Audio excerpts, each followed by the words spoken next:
Oi, gente, tudo bem? Um tema muito importante da cristologia são os títulos cristológicos, não é? São expressões através de alguma obra, de alguma ação, de alguma atividade, títulos que eram usados na antiguidade e que eram atribuídos a Jesus. Quase todo livro sobre cristologia, quase todo livro que fala de cristologia, livros de teologia sistemática, abordam esse subtema da cristologia, que são os chamados títulos cristológicos. Tá? E eu queria que a gente falasse um pouquinho sobre alguns desses títulos. Talvez o título maior que muitas pessoas imaginam que vão encontrar nos estudos sobre Jesus, e, por incrível que pareça, em algumas obras até encontram mesmo, é o título Deus. Né? Agora, os evangelhos praticamente não falam desse assunto, pelo menos não de modo claro, de modo direto. Né? E também Jesus nunca reivindicou a sua divindade durante o tempo em que ele viveu aqui na Terra. Pelo contrário, foi o fato de Jesus abrir mão, se esvaziar da sua divindade, de tudo o que o distanciava da humanidade, e esse esvaziamento é feito por amor. Eu já indiquei, inclusive, do meu próprio canal, um vídeo falando sobre a kenosis, que é o esvaziamento de Jesus, e por amor ele se esvazia, toma a forma de servo e vem habitar entre nós. A real divindade, né? A real divindade de Deus, sendo redundante nessa palavra, mas para ficar claro, ela se expressa não na grandeza e não num ser de fato divino no sentido de imponente, mas a divindade de Jesus. Deus é tão divino que se fez homem por amor aos seres humanos e da criação como um todo, para reconciliá-la com Ele, para reconciliá-la em si mesma. Portanto, o título Deus, como na maioria das vezes as pessoas que falam sobre a divindade de Deus, sobre a divindade de Jesus, acabam fazendo uma caricatura do que acham ser um ser divino. Acabam fazendo uma aproximação muito maior com as imagens divinas que o paganismo grego tinha, do que da divindade que o próprio Deus, que o próprio Pai de Jesus revela na pessoa de Jesus. Se nós quisermos saber de modo seguro e sadio como é e como se manifesta a divindade de Deus, não tem outro caminho. É na humanidade que Jesus abraça de modo concreto. Além disso, também gostaria de citar o título Filho de Deus, que é um título atribuído a Jesus em algumas passagens e que fala justamente, aponta, ainda que indiretamente, para essa questão divina, sobretudo no sentido de origem divina de Jesus. Esse título era, na verdade, um reconhecimento de que Jesus vinha da parte de Deus, de que ele tem origem divina, e isso, mesmo esvaziamento, não apaga. A sua origem é divina, mas aquilo que lhe distancia da humanidade é esvaziado de si, e ele é concretamente homem ao vir aqui na Terra, não era uma humanidade faz de conta, e era concretamente Deus esvaziado e humanizado. Isso a gente não pode se esquecer jamais. Agora, Filho de Deus não era um título usado exclusivamente, nem de modo inédito, à pessoa de Jesus. Esse título era usado, por exemplo, para os reis no Antigo Testamento, né? Era usado para o povo de Israel em alguns momentos do Antigo Testamento, e esse título é relido pela comunidade de fé do primeiro cristianismo e aplicado à pessoa de Jesus. Mesmo alguns opositores de Jesus, como Nicodemos, né? Não era claramente um opositor, mas fazia parte daquele sistema religioso que tanto se opôs à pessoa e à obra de Jesus. ele próprio disse e reconheceu diante de Jesus saber que ele vinha da parte de Deus, porque ninguém faria o que ele fazia se assim não o fosse, né? E por um outro lado, além da questão do Filho de Deus, tem a expressão Filho do Homem.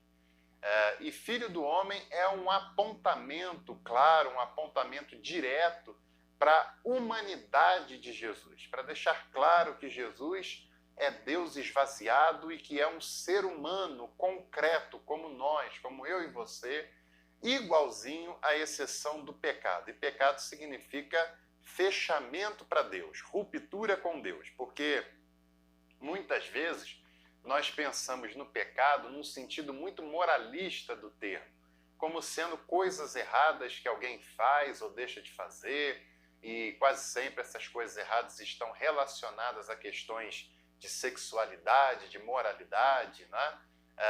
É claro que essas questões elas devem ocupar a reflexão cristã de alguma maneira, até por uma questão de humanização, mas pecado é muito mais profundo do que uma questão moral.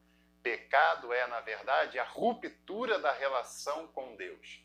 Pecado é o fechamento para Deus. E essa ruptura nunca esteve na vida de Jesus. Mas a exceção disso, toda a sua vida humana era igual à nossa. Ele tinha sono, fome, sede, se irritava, se alegrava, gostava de ter comunhão com pessoas amigas, não gostava tanto assim de ter a proximidade com pessoas desagradáveis, não é?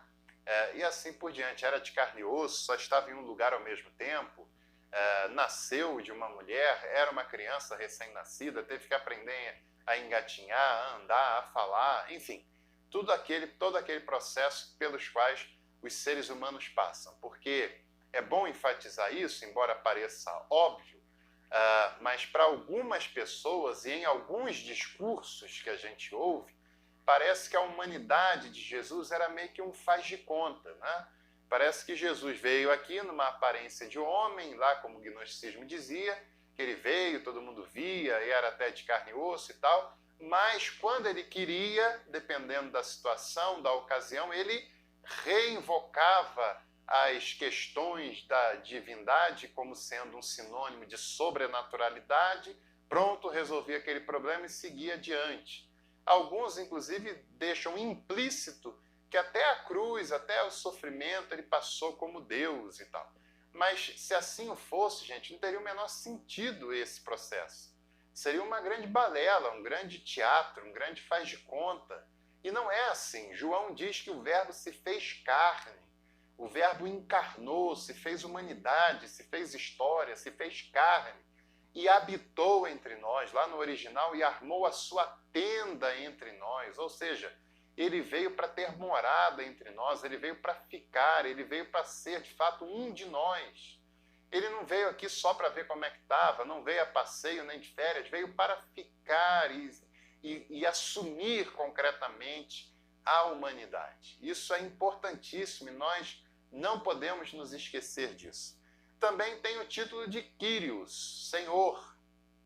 Kyrios, que algumas pessoas acreditam que apenas Jesus teve esse título, mas na verdade esse título Kyrios, Senhor, como nome, Kyrios já sugere, é um título que vem do grego, né, do pensamento grego, que vem da estrutura social grega e que era atribuído na era antiga ao imperador do Império Romano. Olha que problema, né? Antes de Jesus ter nascido, já havia o uso do título Kyrios ao imperador do Império Romano. Kyrios, na verdade, depois tem um desdobramento desse termo que é César, né? Outro desdobramento, Czar, enfim, são palavras próximas do seu radical, do seu original. Esse é um dos motivos da perseguição às primeiras comunidades cristãs da era cristã, do primeiro século principalmente, segundo século, porque aqueles irmãos e irmãs em Cristo diziam que Jesus Cristo era o único Senhor, diziam que Jesus Cristo era o único Kyrios, mas na estrutura política e social na qual eles estavam inseridos e viviam do Império Romano, o Quírios era o César, era o imperador, não é? E aquele grupo está dizendo que não é César. O único Senhor é Jesus Cristo, que tinha sido morto como um malfeitor, como um subversivo, como um agitador político pelo próprio Império Romano. E é claro que ao reivindicar isso, a comunidade cristã não tem a simpatia das autoridades do Império Romano, que percebem que aí pode ter uma tentativa de golpe, uma tentativa de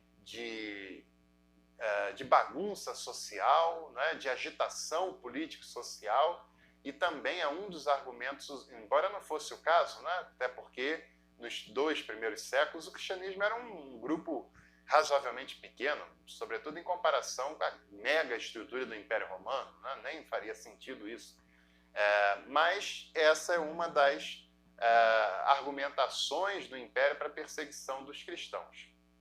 Outro título é Messias, que vem lá do grego, né? do hebraico Mashiach, que depois ganha a terminologia em grego de Christos, que é a mesma coisa. Mashiach, Christos, é Messias, Cristo ou ungido de Deus, que também não era um termo usado exclusivamente para Jesus.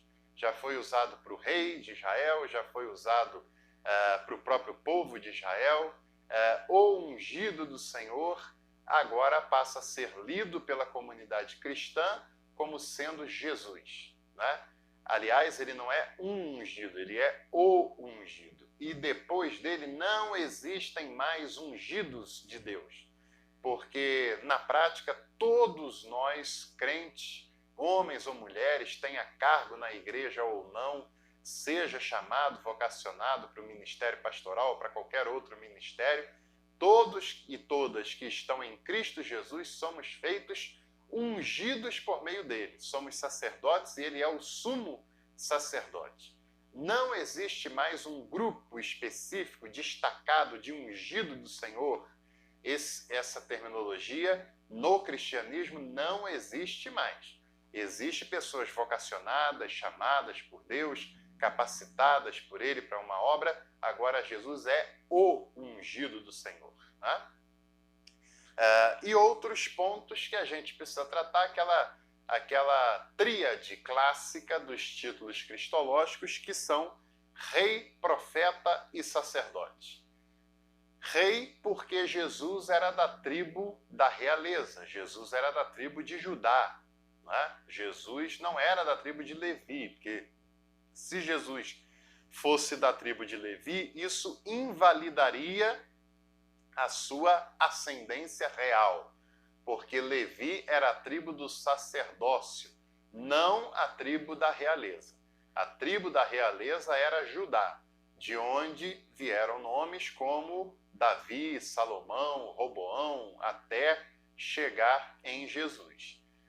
Então Jesus tem uma ascendência real, ele é filho de Davi, não filho direto, né? A gente sabe que o pai direto de Jesus foi José, mas na cultura hebraica antiga era chamado de filho de alguém, e esse alguém era o patriarca da família, né? Ainda que seja o pai direto, o avô, o bisavô, o trisavô, ainda que tenha gerações e gerações passadas, mas a expressão filho de alguém se refere ao patriarca daquela família, aquele que deu origem, vamos dizer assim, ou foi o personagem principal da história daquele ramo familiar em específico, né? Então Jesus é filho de Davi, Jesus é da realeza, é da tribo real de Israel, né? Ou seja, ele é descendente de Judá, mas Jesus nunca teve como propósito de vida uma reivindicação política sobre algum trono em Israel. Algumas pessoas falam isso e interpretam o atual Estado de Israel como sendo o herdeiro do Israel lá do Antigo e Novo Testamento, e um não tem nada a ver com o outro, a não ser similaridades geográficas, que não é plena também, como sendo um lugar onde Jesus voltaria para reinar literalmente. Mas não há maiores indícios disso, né? Não há. Não era um plano de Jesus ser rei, politicamente falando, em Israel e se assentar literalmente no trono de Davi. Era a expectativa de alguns dos seus discípulos, né? 2, inclusive, que pedem cargos comissionados nesse suposto reino que eles achariam que teria. Mas o reino com o qual Jesus se identifica é o reino de Deus, que não é baseado na superioridade, na supremacia, no poder, não é baseado nos princípios autoritários e também não é baseado na dominação de uns para com os outros. Foi a resposta que ele deu quando os dois pediram a ele aquele favor de um ficar à direita e o outro à esquerda. O reino de Deus, que Jesus inaugura na terra, é o oposto do império que oprimia e que exercia todas aquelas maldades que estavam naquele contexto e duraram alguns anos depois, inclusive. Então, a realeza que Jesus, de fato, faz questão é como um agente do reino de Deus, não do reino político de Davi, né? Pelo menos não na sua trajetória humana aqui entre nós, não é isso que está claro nos evangelhos, embora fosse a expectativa de alguns dos seus discípulos. Como profeta, Jesus é o apregoador das boas novas, né? E ele é o profeta que vem para inaugurar a graça, para inaugurar as boas novas. Isso significa evangelho, a chegada de boas novas. E quais são essas boas novas? De que Deus não está de mal com a humanidade, de que Deus não se esqueceu e não abandonou a humanidade, mas que ele quer reconciliá-la com ele e conceder vida plena e vida eterna. Além disso, Jesus é sacerdote. Mas se eu acabei de dizer que Jesus não era da tribo de Levi, porque isso inviabilizaria a sua ascendência real da tribo de Judá, por que o fato dele ser da tribo de Judá não invalidaria, inviabilizaria o seu ofício sacerdotal? Ele não teria que ser filho de Levi? Aí nós temos uma questão muito interessante, que é Hebreus quem vai aprofundar esse assunto. Jesus é sacerdote, mas não tem nada a ver com a tribo e nem com o sacerdócio de Levi, que era o sacerdócio lá de Arão, dos filhos de Arão, do povo de Israel, os sacerdotes que iam lá no templo levar os sacrifícios do povo, com a corda amarrada na cintura, com os guizos fazendo barulho, que levavam sacrifício em cada móvel, em cada item, entravam no Santo dos Santos uma vez ao ano, eram pessoas ligadas à família de Levi, ao povo de Israel, à terra de Israel, etc. Jesus não tem nada a ver com esse sacerdócio, porque, segundo o livro dos Hebreus, Jesus é sacerdote segundo a ordem de Melquisedeque. Melquisedeque, quando aparece lá no Gênesis, ele é chamado de sacerdote do Deus Altíssimo e também rei de Salém, rei de paz. E ele recebe os dízimos de Abraão, que é o pai da nação de Israel, ou seja, quem recebe é maior do que quem dá, nesse caso, né? E Jesus é sacerdote segundo a ordem de Melquisedeque, e conforme o texto de Hebreus diz, ele não tem genealogia, ou seja, ele não está preso à família sacerdotal, não está preso à cerimônia litúrgica, não está preso a um único povo, porque ele é sacerdote de toda a humanidade, ele não está preso a um tempo, porque o seu sacerdócio é eterno, né? E o seu sacerdócio é definitivo. E ele tampouco entra na presença do Pai uma vez ao ano. Pelo contrário, o seu sacerdócio garante que o véu seja rasgado de alto a baixo, da iniciativa de Deus que vem e se encontra com a realidade dos seres humanos. E em Jesus, todos nós somos sacerdotes e sacerdotisas. porque ele é o sumo sacerdote, segundo a ordem de Melquisedeque, que garante acesso livre e restrito a todos e todas ao coração do Pai. E segundo o que o apóstolo Pedro fala, nós somos sacerdócio real porque estamos nele, estamos em Jesus, que é o sumo sacerdote segundo a ordem de Melquisedeque, e não há outro, só ele o é. E isso é eternamente, né? Graças a Deus por isso. E é daí, inclusive, que a Reforma Protestante vai se inspirar para pregar o sacerdócio comum dos crentes. Por essa lógica, por essa definição, todos e todas somos sacerdotes e sacerdotisas diante de Deus. Ou seja, porque não precisamos de outra pessoa que não seja Jesus para intermediar nossa relação com o Pai, para garantir acesso a nós para com Deus, e a partir disso podemos desfrutar da presença do Pai pelo mérito de Jesus. Além disso, Jesus é o Salvador, né? Esse é um termo bastante importante da teologia cristã. É Ele quem nos salva, e salvar significa restaurar aquelas 4 relações fundamentais, não apenas a relação com Deus, mas as 4 relações fundamentais, nos livrando do poder do pecado, né? De fato, uma vez que o pecado nos afeta nas 4 relações, e ele nos liberta desse poder, e ele é também, como a gente falou algum tempo atrás, que é um título que eu estou usando, né? Que tem a ver com a sua tarefa aqui na Terra, ele é o revelador do Pai. Se nós quisermos saber quem é o Pai, temos que olhar para Jesus, mas não o Jesus relatado pela igreja, não o Jesus relatado por mim mesmo, não o Jesus relatado por quem quer que seja, mas o Jesus relatado pelos evangelhos. É Ele quem é o revelador do Pai, não é? Quem vê a mim, vê ao Pai, disse o próprio Jesus para Filipe. Ou seja, se nós quisermos saber quem é o Pai, a quem Jesus revela, temos que olhar para a pessoa de Jesus, que chega até nós através das páginas do Evangelho.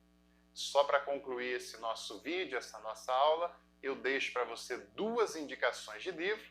Esse aqui primeiro, que é a trilogia do Joseph Ratzinger sobre Jesus. Esse é um dos 3 livros, né? Jesus de Nazaré é uma trilogia e esse aqui é um dos 3 livros. E o outro livro que eu queria indicar para hoje é esse aqui de Roger Haidt, Jesus, Símbolo de Deus, da editora Paulina. São 2 obras excelentes que você vai ganhar muito se adquiri-las e se conhecê-las. Um grande abraço a todos vocês, que Deus te abençoe e te guarde, e até a próxima oportunidade.